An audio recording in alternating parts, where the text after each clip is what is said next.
Hello, yes, a good morning, a good afternoon, or a good evening to you, however you may be listening and wherever you may be listening. This is the latest edition of the Bordered Sports Media NFL podcast coming to you after what was a very, very eventful and very exciting week, both on and off the pitch. I know that everyone was talking about, and it was the cliche that went around, that it was a wild card weekend. Well, I think we can, but do we want to say that the divisional round matched up to it? I don't know. The arguments can certainly be made because there were some very, very wild moments, and don't worry, we will get into them later in the roundup section. But before that, we got to get into some off the field news. But before we even get into that, we have to do the admin for the show, which is as simple as saying thank you very much for joining. Don't forget, if you are new, then don't forget to give us a follow on our other social medias. We're at Bolden Sports Media on Instagram and TikTok, and we are on Twitter at MRB Sports Media. Don't forget that we are on YouTube, so give a like, give a follow, give a subscribe, hit the bell icon, do everything you need to do to make sure that you are kept up to date with what's going on with the show. Don't forget to leave a comment as well. That always helps as well. Feel free to leave as many comments as your heart desires. And if you are a returning listener, then as always, thank you so much for your continued support and your continued listenership through all of this. Right, and with that, we need to get on with the show. And just like last week, we are going to start with the latest in the head coaching carousel. First off, the big news, the big firing or relieving, or however you want to word it, verbalize it, however you want to think, of Sean McDermott leaving the Buffalo Bills. And I think this sort of comes under the same branch of John Harbaugh with the Baltimore Ravens. That okay, we've given this long enough. You have arguably one of the best. Well, I don't think he's arguably one of the best quarterbacks. Definitely one of the best quarterbacks in the league. I don't think there's any arguable about it. Some people say that Josh Allen is the best. Some people say he's in the top five. Whatever. You know what you can get with Josh Allen. And for all these years, fine, you can make some excuses, whatever. The 13 seconds in Kansas City, fine. That maybe cost you a Super Bowl. Some of the other things, okay, didn't quite fall your way, whatever. But there just comes a point where you have to say, yeah, out of excuses, we can't go on. We can't go on like this, so we're going to have to move on. Again, pretty much the same as Lamar Jackson and John Harbaugh with the Baltimore Ravens. When you have a quarterback that is this big, this important, this special, you have to be doing a lot better than the Buffalo Bills have been doing. And the fact they haven't even made it to a conference championship game. Actually, no, I take that back because they've made two. They've made two conference championship games. But even so, both times running into, obviously the Kansas City Chiefs, plenty of, whatever. But there's only so much that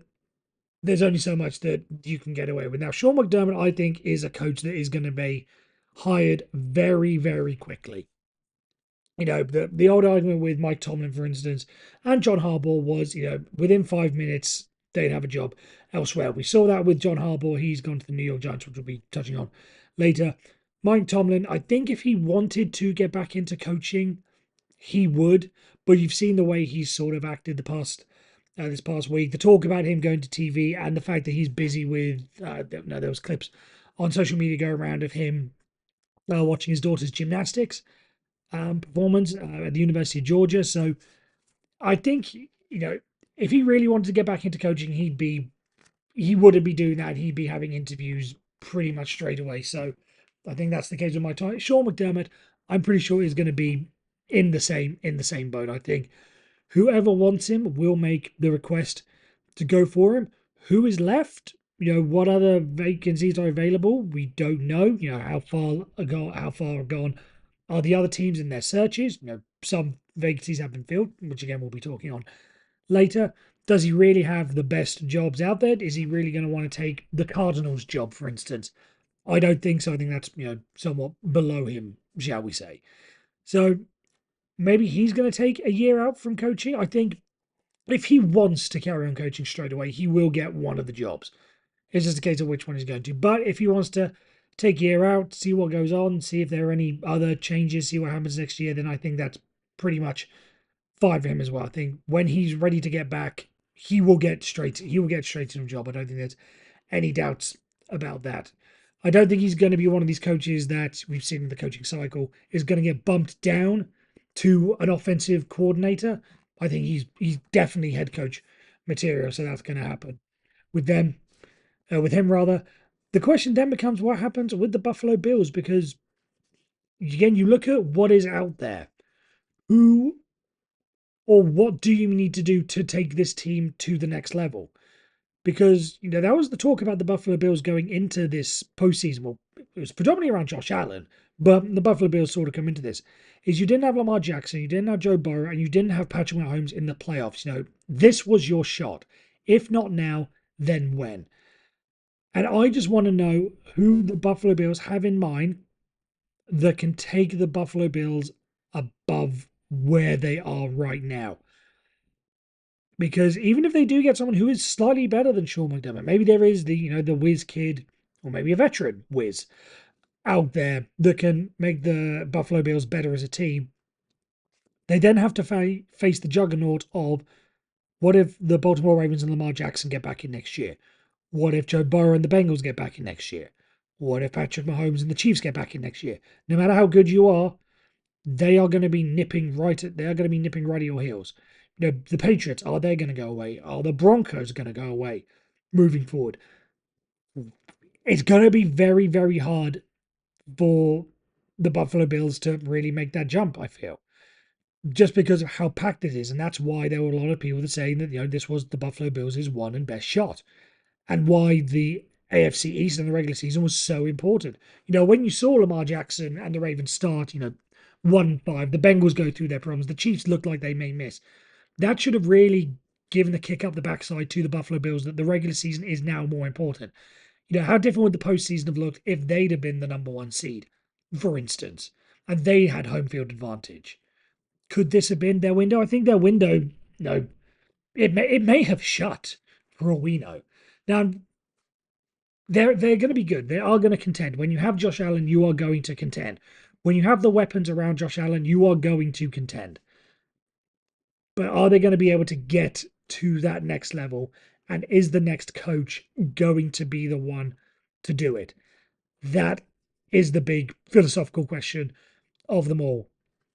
I don't think there's anyone in the current offensive coordinator, head coach, because they need to go. They need to go offense, because they can't hire a defensive guy. Because then, if the Buffalo Bills do make a big jump, then the offensive coordinator is going to be the one that that gets poached. So it has to be an offensive guy to take control of the offense. Really going to be interesting to see which way, or rather which coach they decide to do it. But that has to be the way the Buffalo Bills operate within this coaching search. And now we move on to the rest of the coaching hires. And I haven't got this in any particular order. I think by default, I may have done it in what I believe was the best job to the worst job. But that's just, again, this is in no particular order, but I just think this is how it's come out. So obviously John Harbaugh to the New York Giants. I think most people saw this on the wall. When things were falling out, the Giants was the best job. He was the best coach. It seemed only natural that he was going to go that way. And he's got all the pieces that he needs to at least have a good foundation to work with. Jackson Dart, Cam Scadaboo, great offensive weapons, a defense that can, make their big moments, some good edge rushers in there with Thibodeau and Carter. So he's got the bases there, or the basis there, to make something good of this and to make this the Baltimore of the slightly further north, shall we say, and slightly further east.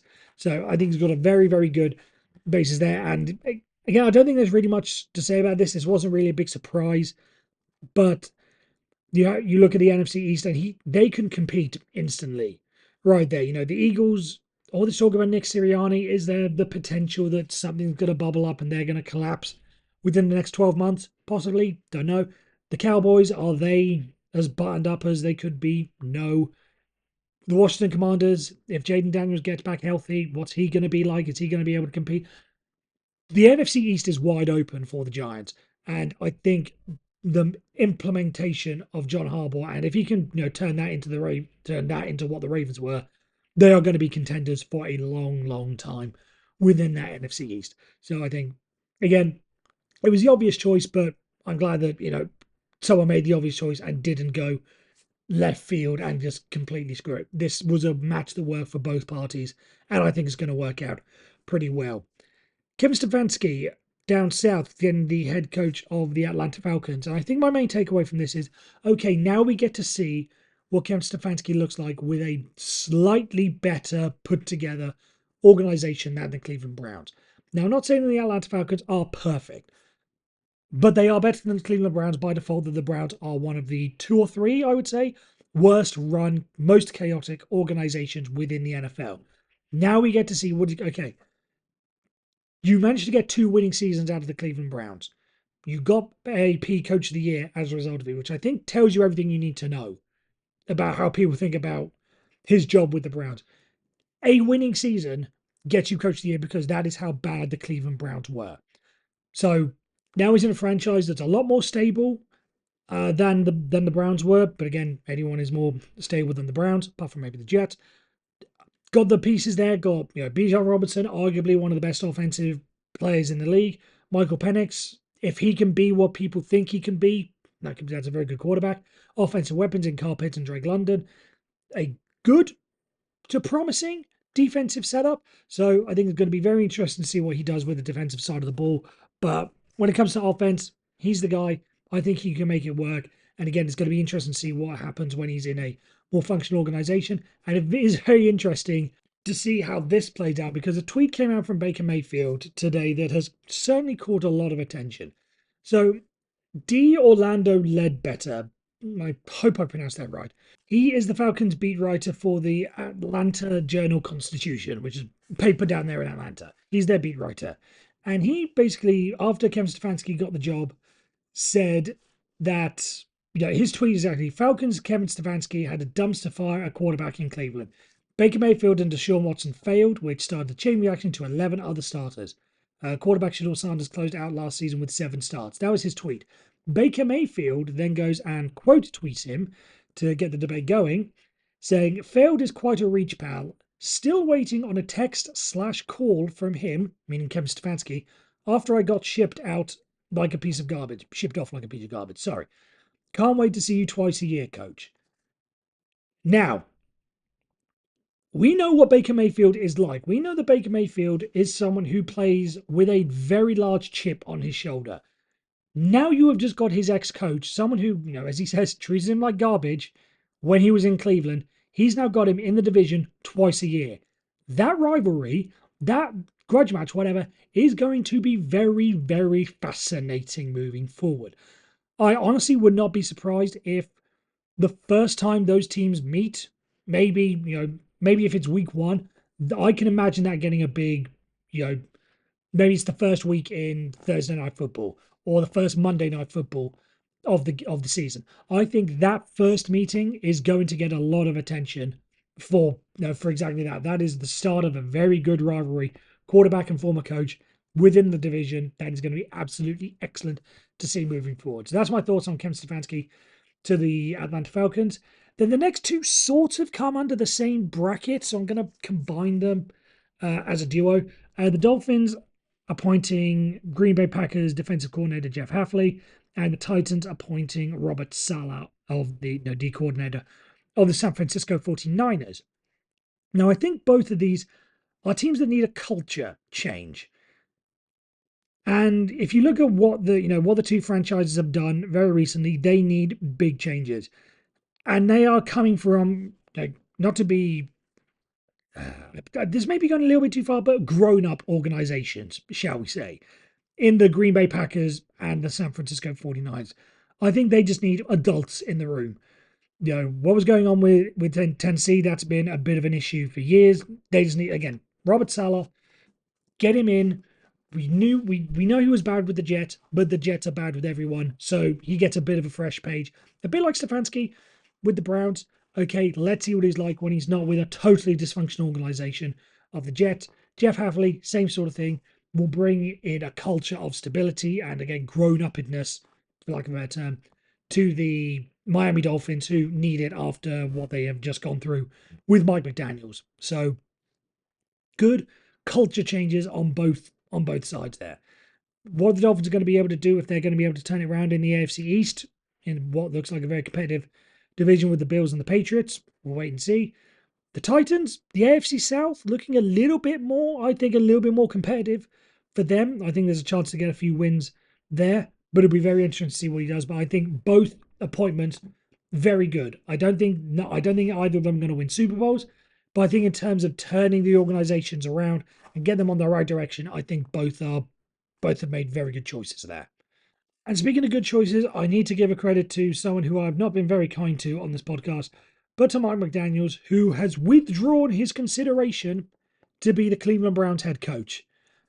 Very, very smart move from him. He's one, obviously, went in there. Maybe this was done beforehand. Maybe he never quite had his heart in it, whatever. Maybe he went in there and said, no, I'm not doing this. But either way, to step away from the head coaching job of the Cleveland Browns, very, very smart. I think that is a job you would have to be insane to consider touching in any walk of life. So for him to say, no, the Cleveland Browns are not for me, I'm going to maybe go for an offensive coordinator job. Now there's talks he's having a conversation with the Los Angeles Chargers to be their offensive coordinator. Very good. Great idea. LA's better than Cleveland anyway. Great, smart choice from a very smart man. I've given him a lot of ridicule, but if he'd said no to the Cleveland Browns, he's obviously smarter than I gave him credit for. So good on him. That really wraps it up. There's still some vacancies. The Steelers, the Raiders, the Cardinals still have their vacancies open. The Ravens have theirs. There's still going to be some time, but I imagine, again, like I predicted last week, that one of these jobs would be filled. I reckon by the time we record next week, another one, at least one of these jobs will be filled again.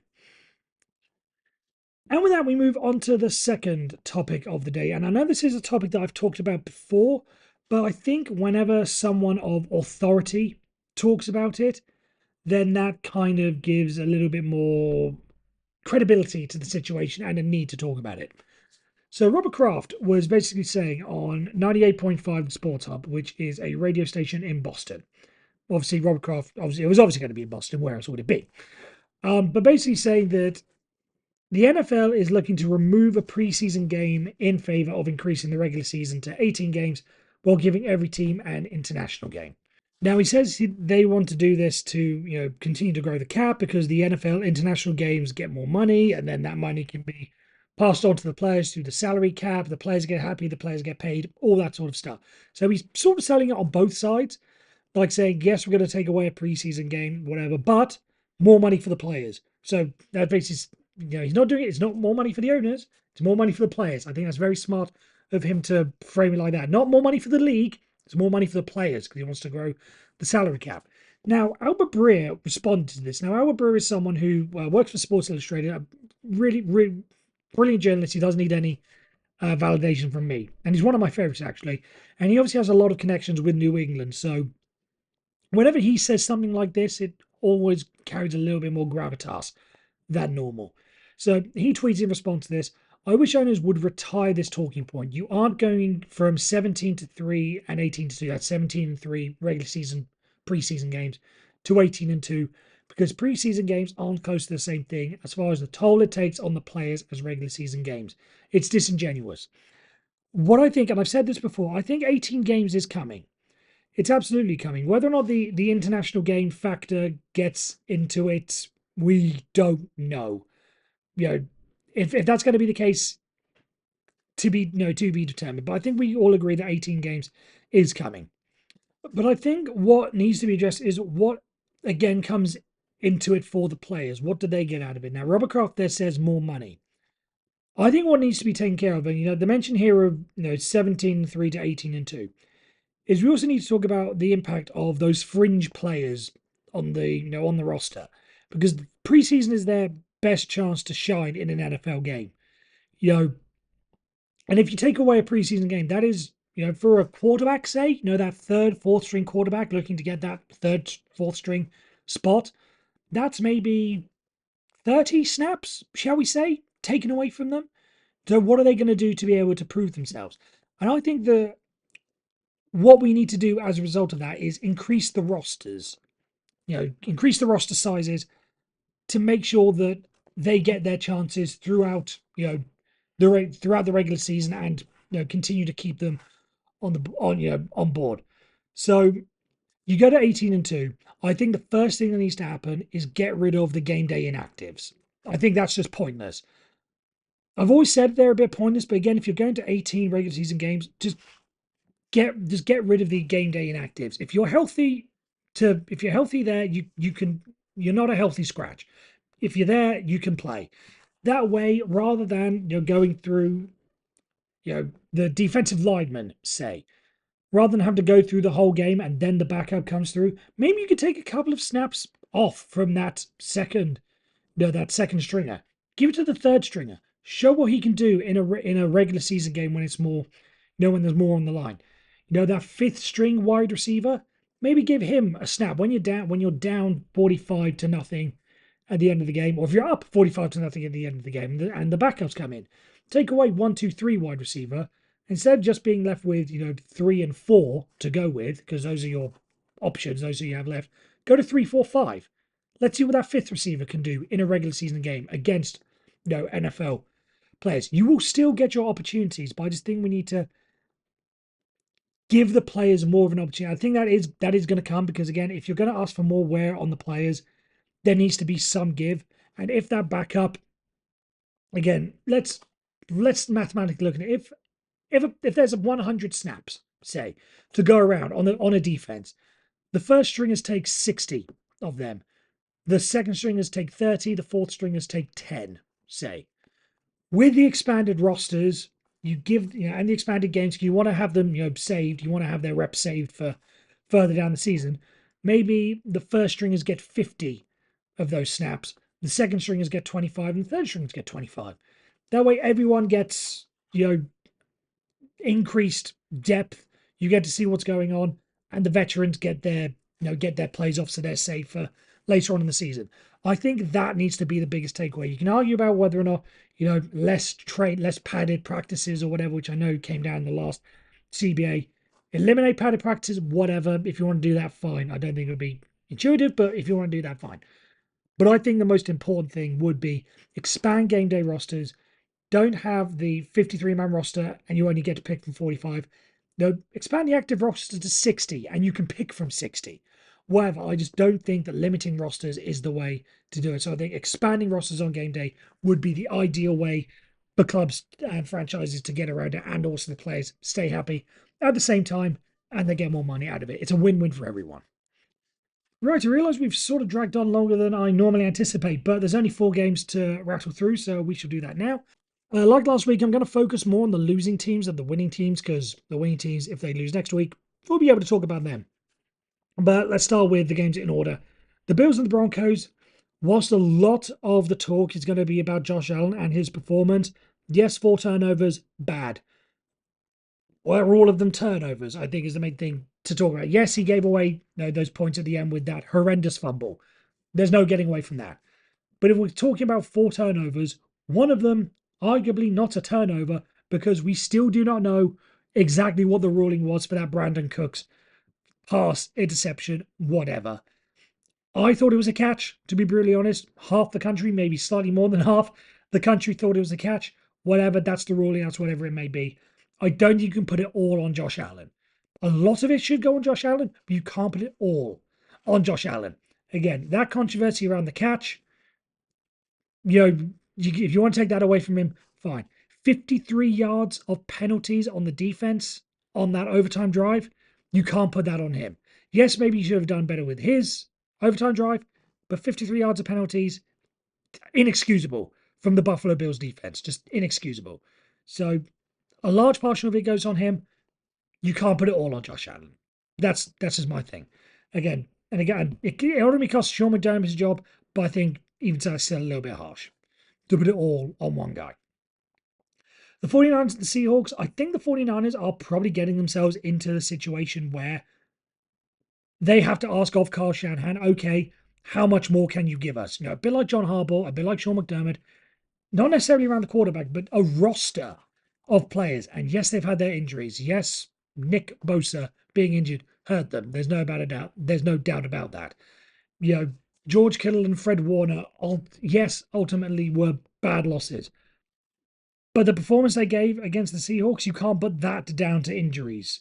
If all those players have been available, Would the score have been closer? Probably. Would it have been more competitive game? Absolutely. But you can't keep using the injuries as a situation. Eventually, it is going to be on Kyle Shanahan. And I think next season is going to be very, very important for him. Again, with Brock Purdy contract situation, with the amount of money that's been spread around, how much can they really afford to keep the players they have and the upcoming players they have? I think they need to find. They may. I don't think they need to. I think they're going to be fine. But the brass of the operation are going to have to start asking questions in the same way that the Bills asked of Sean McDermott and the Ravens asked of John Harbaugh. I think next season is going to be very, very crucial for those 49ers. The Texans and the Patriots, I think the Texans are probably about where they are, or where they deserve to be, rather. Solid team, not really missing anything. I think it's just unlucky who they keep facing in the playoffs. Just keep coming up against juggernauts. The fact they've come up against the Chiefs on the year they won their first Super Bowl. What really can you do about that? Yes, they lost the big game, but that was somewhat the old regime because that was before CJ Stroud came in. Then they lost on the road to the Ravens. Not really necessarily a bad sign. No, anyone can really do that. Lost against the Chiefs last year on the road. The year the Chiefs went to the Super Bowl, no real issues with that. And this year they lost to the number 1 or the number 2 seeded Patriots. That's about as competitive as you can be for a team that is still on the up. So I think a lot of good stuff in their future, just a lot of unluckiness. But I don't think you can really argue about that. Then the Bears and the Rams, the best game of the season, of the weekend rather, maybe of the season, we don't know. But again, I think the Bears are probably ahead of where they should be. Great improvement in the first year. Ben Johnson will have learned a lot about game management.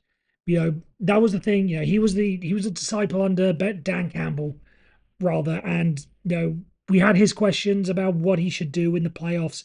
The lead they had against the 49ers to go to the Super Bowl all those years ago, in game management of being aggressive and maybe being a little bit more conservative. I think he will learn from this season a lot, and it will serve them well moving forward. Again, to the times where, okay, we've gone for 2 so many times. Maybe we've shown all that we can show them.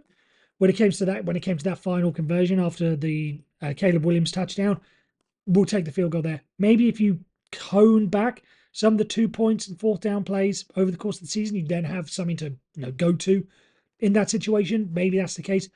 I don't know, but I just think there's a lot to be learned from and a lot to be proud of for the Bears this season, given where they are. And I think that's going to serve them incredibly well moving into next season.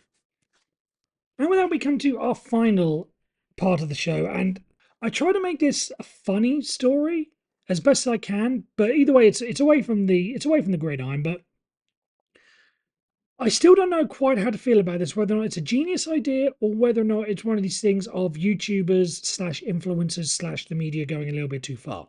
But I urge you to go and watch this. I think it's called Inside the Box, and it's an idea from Sky Sports back in the UK, where they take a group of fans, three fans from the 2 clubs. This week they did Man United and Man City, the Manchester Derby, big game, and they basically had them in a box. Not a box, but a room. They were in a room. And what they would do is they wouldn't show them the game. They would show them like still images of the game. And then they would be left in suspense about what happened. So they would show a tackle. And they would be left guessing, oh, was it a red card? Oh, Man City or Man United down to 10 men, for instance. They would show, again, still images of someone taking a shot. And then they have to guess, oh, did they show us a goal or did they show us a shot? So on and so forth. And then at the end, so they're watching this, no knowledge about what's going on outside. And then at the end, they get told the result. Again, I'm in the mindset. I'm in the mindset of I think it is media going a little bit too far, but I can absolutely see the audience for this, especially in an NFL environment. Again, I don't know who would want to be behind it. I don't know. It may be something like Nickelodeon with because they from CBS. But for the AFC Championship game this weekend, put 3 Patriots fans and 3 Broncos fans in a room. Don't tell them what's happening, but just show them shots from the game, still images. Let it be a throw towards the end zone. They don't know if it's got completed. They don't know if it got pick sixed down 99 yards the other way. They don't know. A field goal. how, what moment was the field goal? What was the score at the time? What did the field goal miss? All these things, I think it brings a great element of drama to it. And I think with American audiences, I think it would work very, very well in certain situations. For instance, a bit like that. So just something to go ponder again. Go look for it. I think it's called In the Box. But if you just Google, The Box, Sky Sports, Man City, Man United, any combination of those words, you'll get to what I'm looking at. Just go watch it. It's very interesting television. But that is the end of this show. I want to thank you very much, as always, for joining me, even though we have gone slightly over the normal half an hour that we like to keep this to. Thank you very much, as always, for listening. Don't forget, if you are new, hit that like button, hit that subscribe button, hit the follow, hit the bell icon, do whatever it is you need to do. Leave a comment. Whatever it was do you want to do to make sure you keep this show growing and be part of the debate. Don't forget to also follow our social medias on at Borden Sports Media on Instagram and TikTok, and at MRB Sports Media on Twitter. If you are returning, then as always, thank you. As I say every time, thank you very much for making me the part of the show. That is it.